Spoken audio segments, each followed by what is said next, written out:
திருக்குறள் 2000 ஆண்டுகளாக ஓதவில்லையா? ஆழ்வார்களின் பாசுரங்களையும் தேவாரத்தையும் திருவாசகத்தையும் 12 நூற்றாண்டுகளாக பாடவில்லையா? 10 நூற்றாண்டுகளாக கம்பன் புகழை பேசவில்லையா? 100 ஆண்டுகளுக்கு பிறகு பாரதியை பாடிக்கொண்டிருக்கவில்லையா? 2300 ஆண்டுகளுக்கு முன்பு பிறந்த புத்தன் சொன்ன செய்தி திரும்ப 1000 முறை சொல்லத்தானே வேண்டும். நான் இப்போது கேட்கிறேன், 2000 ஆண்டுகளுக்கு பிறகும் தமிழன் உலகம் தலை நிமிர்ந்து நிற்குமாறு செய்த பெருமைக்குரியவன் யார்? இதில் ஆச்சரியம் பாருங்கள். தமிழ்நாட்டுக்கு பெருமை சேர்த்த அவனது மாபெரும் படைப்பில் தமிழ் என்ற சொல்லே கிடையாது. உலகின் பெரும்பான்மையான மொழிகளில் மொழிபெயர்க்கப்பட்டதாலே மட்டும் அது உலக பொதுமுறை அல்ல. இன்னொரு விதத்திலும் அது உலக பொதுமுறை. எந்த விதத்தில் தெரியுமா? ஒரே புத்தகம்தான் வாசிக்கிற ஒவ்வொருவருக்கும் ஒரு பொருள் தருகிறது. வாசிக்கிற ஒவ்வொருவனுக்கும் வேறொரு சிந்தனையை தருகிறது. புதிதாக நண்பர்களே ஒன்று புரிந்து கொள்ளுங்கள், வாழ்க்கையில் உயர்ந்த நட்பும் வாசிப்பும் வேறு வேறு அல்ல.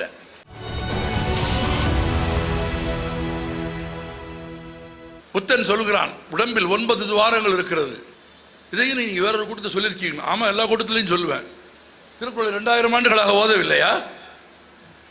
ஆழ்வார்களின் பாசுரங்களையும் தேவாரத்தையும் திருவாசகத்தையும் 12 நூற்றாண்டுகளாக பாடவில்லையா? 10 நூற்றாண்டுகளாக கம்பன் புகழை பேசவில்லையா? 100 ஆண்டுகளுக்கு பிறகு பாரதியை பாடிக்கொண்டிருக்கவில்லையா? 2300 ஆண்டுகளுக்கு முன்பு பிறந்த புத்தன் சொன்ன செய்தி திரும்ப 1000 முறை சொல்லத்தானே வேண்டும். புத்தன் சொல்கிறான், உடம்பில் 9 துவாரங்கள் இருக்கிறது. 9 துவாரங்களில் இருந்து வெளிப்படும் பொருட்களும் நறுமணமற்றவையாக இருக்கிறது. எவ்வளவு அற்புதமான சொற்களை கையாளுகிறான் பாருங்கள் புத்தன். துர்நாற்றம் சொல்லல, புத்தன் துர்நாற்றம் சொல்லல. உடம்பில் 9 துவாரங்கள் இருக்கிறது. 9 துவாரங்களில் இருந்து வெளிப்படும் அனைத்து பொருட்களும் நறுமணமற்றவையாக இருக்கிறது. அடுத்த வார்த்தை புத்தன் சொன்னான், வாயிலிருந்து வரும் சொற்களாவது நறுமணம் மிக்கதாக இருக்கட்டும் என்று சொன்னான். நான் இப்போது கேட்கிறேன், 2000 ஆண்டுகளுக்கு பிறகும் தமிழன் உலகம் தலை நிமிர்ந்து நிற்குமாறு செய்த பெருமைக்குரியவன் யார்? வள்ளுவன். இதில் ஆச்சரியம் பாருங்கள். தமிழ்நாட்டுக்கு பெருமை சேர்த்த அவனது மாபெரும் படைப்பில் தமிழ் என்ற சொல்லே கிடையாது. தமிழர் என்ற சொல் இல்லை. தமிழ்நாடு என்ற சொல் இல்லை.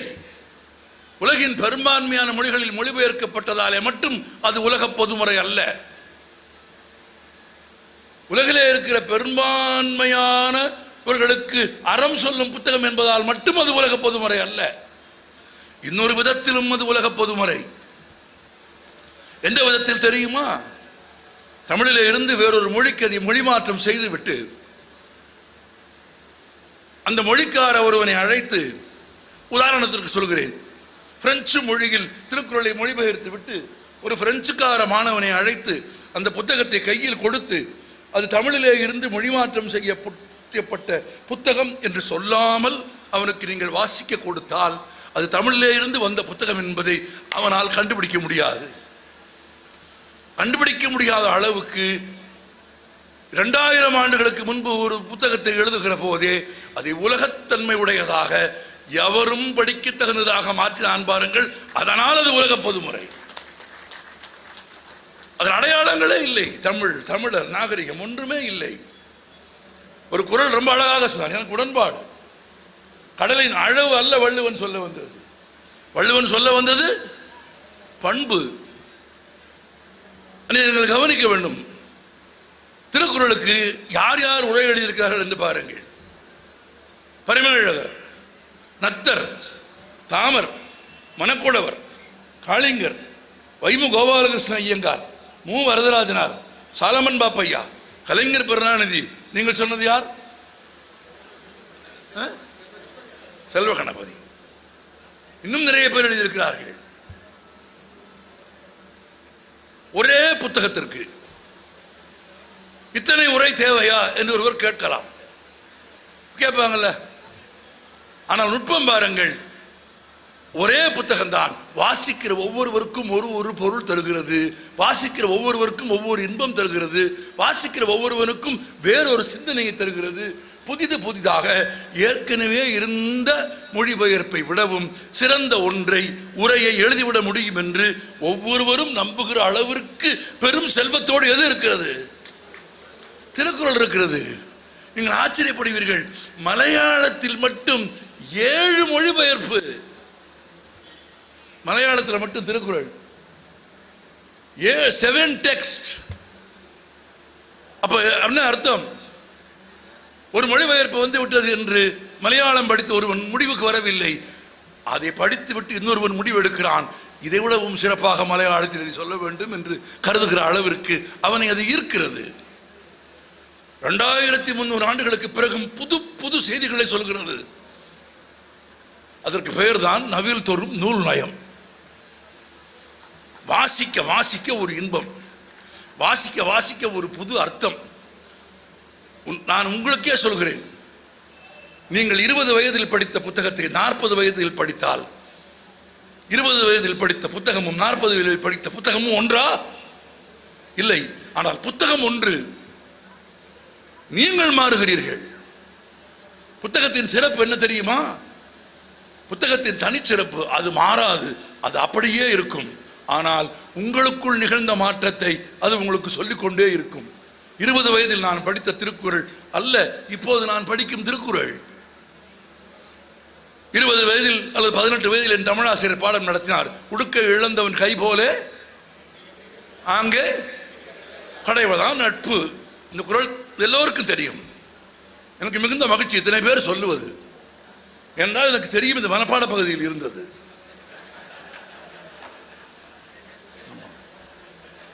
தமிழனின் மனப்பாட பகுதியை பற்றி, மனப்பாட பகுதியின் ஆற்றலை பற்றி எனக்கு தெரியும்.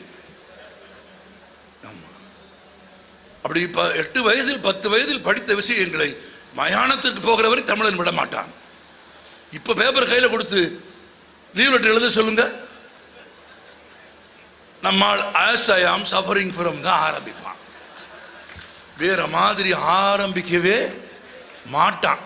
ஏன் as I am suffering from feverன்னு ஆரம்பிக்கிறேன்னு கேட்டா, அது 8ஆம் வகுப்பு ஆங்கில துணை பாடத்தில் right a leave letter to your teacher என்று எழுதி மனப்பாடம் செய்து எழுதி 10க்கு 7 மார்க்கும் 8 மார்க்கும் வாங்கிய ஒன்றை நினைவில் வைத்துக் கொண்டு அதுக்கு பிறகு MBA முடிச்சிட்டாலும் பெரிய வேலைக்கு வந்துட்டாலும் this is a request for a casual leave அதெல்லாம் வராது. as I am suffering from தான். இது எங்க வரைக்கும் போயிருக்கு தெரியுமா? நான் பேங்க்ல வேலை பார்த்தவன், நான் சொல்றேன் as I am suffering from my brother's marriage ன்னு எழுதுறான்.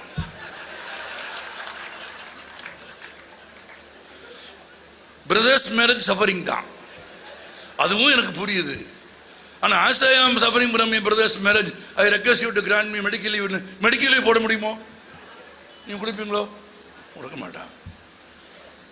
மனப்பாட பகுதியில் இருப்பதா அது நிற்கிறது. ஆனால் என்ன மனப்பாடம் பண்ணி வைத்திருக்கு? என் ஆசிரியர் சொன்னார், உடுக்க இழந்தவன் கை போலே ஆகன் இடுக்கண் களைவதான் நட்பு. என்ன சொல்லிக் கொடுத்தார்? அவையின் கண் ஒருவரது ஆடை அவிழ்கிற போது, அதானே கரெக்டாக சொல்றேன்னா? அவையின் கண் ஒருவரது ஆடை அவிழ்கிற போது கைகள் விரைந்து சென்று விரைவாக எப்படி பற்றுமோ அவ்வாறு நண்பனுக்கு தீங்கு வருகிற போது விரைந்து சென்று உதவுவது தானே. அதான் நவில் தரும் நூறு காட்டுகிற வேறுபாடு. வாழ்நாள் முழுவதும் திருக்குறளை அறிந்து கொள்வதற்கு கோனார் நோட்ஸை மட்டும் நம்பக்கூடாது. ஆமா, அது கவிக்கோ அப்துல் ரஹ்மான் கற்றுக் கொடுத்த பாடம். கவிக்கோ அப்துல் ரஹ்மான் ஒரு கவிதையில் போகிற போக்கில் எழுதிவிட்டு போனார். திருக்குறளில் பரீட்சை எழுத போனார் திருவள்ளுவர், பெயிலாகி போனார். திருக்குறளில் பரீட்சை எழுத போனார் திருவள்ளுவர், பெயிலாகி போனார். ஏனெனில் அவர் படிக்கவில்லை, கோனார்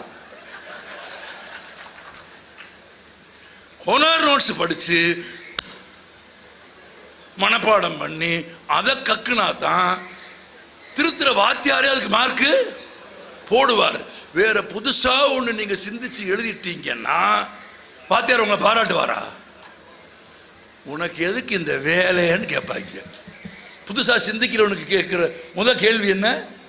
உனக்கு எதுக்கு இந்த வேலை அப்படின்னு கேட்பான். ஆனா வாசிப்பில் அதுதான் வேலை. புதிதாக சிந்திப்பதுதான் வாசிப்பில் வேலை. அதே திருக்குறளை நான் இப்ப பள்ளிக்கூடத்தில் படிக்கும் போது எங்கள் வாத்தியார் சொன்னார், ரைட், அவையின் கண் ஆடை அவிழ்கிற போது கைகள் எவ்வளவு விரைவாக சென்று பற்றுமோ, ரைட், ஓகே. பரிமேலழகர் அதே தான், நத்தர் அதே தான், தாமர் அதே தான், மணக்குளவர், சுஜாதா, எல்லாருமே நான் படித்த எல்லா உரையும் அப்படித்தான் இருக்கு. ஆனால் மறுபடியுமா வீட்டில் உட்கார்ந்து திருக்குறள் படிச்சுக்கிட்டே இருக்கிற போது ஒரு இரவில் அந்த குறளை படிக்க நேர்ந்த போது சட்டுன்னு ஒரு வெளிச்சம் தருகிறது. அந்த வெளிச்சத்தை யார் கொடுக்கிறா? வள்ளுவன் கொடுக்கிறான். எனக்கு ஒரு மாற்று உரை தோன்றுகிறது. என்ன உரை? உடுக்கை இழந்தவன் என்று வள்ளுவன் எழுதுகிறான். இழந்தவன் என்பது திட்டவட்டமான இறந்த கால சொல். நழுவிக் கொண்டிருக்கிற போது என்கிற நிகழ்கால தொடர் அதற்கு பொருந்துமா? பொருந்தாது. இழந்தவன் என்றால் என்ன அர்த்தம்? பூச்சின்னு அர்த்தம். அது இல்லை. இழந்தவன் கை என்ன செய்யும்? சொல்லுங்க, சபாஷ். இழந்தவன் கை என்ன செய்யும்? இழந்தவன் கை பிறப்புறுப்பை மறைத்து மானத்தை காக்க முயற்சிக்கும். வள்ளுவன் சொன்னது விரைவு அல்ல, பண்பு. வள்ளுவன் சொன்னது விரைவு அல்ல. அந்த விரைவுக்கான பொருள் அங்கே இல்லை. வள்ளுவன் சொன்ன பொருள் இழந்தவன் கை எப்படி மானத்தை காக்குமோ அதுபோல கை தனக்குரிய பணியை விட்டு மானம் காக்கிற பணிக்கு போவது போல நண்பனுக்கு தீங்கு வருகிற போது உன் பணியை விட்டு அவனுக்கு நேர்ந்த தீங்கை மாற்றுவதற்கு நீ போ என்று வள்ளுவன் காட்டுகிறான் என்று சொன்னால் அது நவில் தரும் நூல் நயம். ஆமா, அந்த நவில் நூல் எது தெரியுமா? அது எதுக்கு சொல்றான் வள்ளுவன்? அது பகில் தரும் பண்புடையார் தொடர்புன்னு சொல்லிட்டான். இதுக்கு தான் அந்த சொல்லி வந்து நிப்பாட்டினேன். நட்புக்கு வள்ளுவன் சொல்லுகிற இலக்கணம் அது. தொடர்ந்து படிக்கிற ஒரு புத்தகமும் தொடர்ந்து படிப்பதால் கிடைக்கிற இன்பமும் மேன்மக்களோடு தொடர்ந்து பழகுவதால் ஏற்படுகிற இன்பமும் ஒன்று என்று வள்ளுவன் சொல்கிறான் என்றால், நண்பர்களே, ஒன்று புரிந்து கொள்ளுங்கள். வாழ்க்கையில் உயர்ந்த நட்பும் வாசிப்பும் வேறு வேறு அல்ல.